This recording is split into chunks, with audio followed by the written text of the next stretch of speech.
Diyan ka punta. Ay. So, ayaw na lang. Shh. Diyan ka lang. Gusto mo dyan?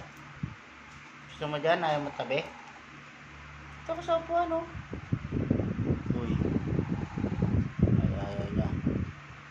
Shh. Kulad. Gusto mo sa aircon? Gusto mo sa aircon o sa electric fan?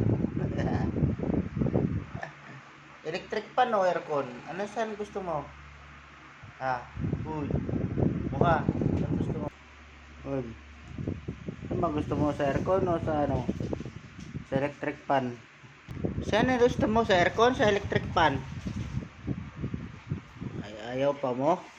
Gusto na lang daw dito. Sa tabi ng upuan. Uy. Saan ba gusto mo nga? Saan gusto mo nga? Aircon o ano? Electric fan?